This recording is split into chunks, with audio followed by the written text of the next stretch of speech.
दिने गोटे घोड़ा घास खावाई जंगल को जाऊला। किछि समय पर से जंगल रे पहुँची गला आ बहुत कणिया कणिया घास खाइला। घोड़ा खूब आराम रे घास खाऊला। घास खाऊवा समय गोटे हेटा बाघ सेटा को आसिला। हेटा बाघ को बहुत जोर भोक लगुला। हेटा बाघ भाविला मु जदि एई गछ वाड़े लुचिजी जेतेबेले घोड़ा मो पाखक आसीबो मु ताकू मारी खाईदेवी। घोड़ा चरुवा समय से हेटा बाघ को कणई कणई देखुला। ମୁଁ ଜାଣିଛି ହେଠା ବାଘ ମୋତେ ମାରିବାକୁ ପ୍ଲାନ୍ କରିଛି। घोड़ा मने मने भाविला ମୋତେ ଯେମିତି ହେଉ ଏଇ ହେଠା ବାଘ ପାଖରୁ ବଞ୍ଚିବାକୁ ହେବ।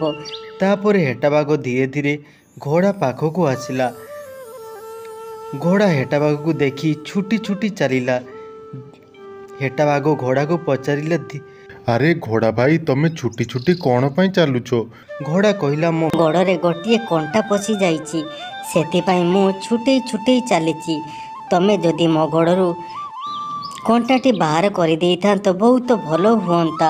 हेटा बाघ मने मने भाविला जदि कंटा काढ़िया बाहाना मु घोड़ा को मारिदेवी आ बहुत खुशी रे तार मांस खाइबी। घोड़ा भाई तमर कंटाटी क्यों गोड़े बसी? घोड़ा कहला मोर बाम गोड़। जेतेबेले हेटा बाघ घोड़ार गोड़ को कंटा काढ़िया जाऊँगी से समय घोड़ा तार दुई गोड़े गोटे गईठा मारिला, जहा फल हेटा बाघटी बहुत जोर माड़ खाई तले पड़गला।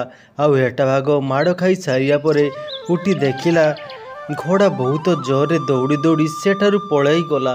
हेटा बाघ मने मने भाविला मु तो डाक्तर नुहे कौन पाई ता गोड़रू कंटा बाहर करने जाऊली। एईटा मोर भूल निष्पत्ति थिला।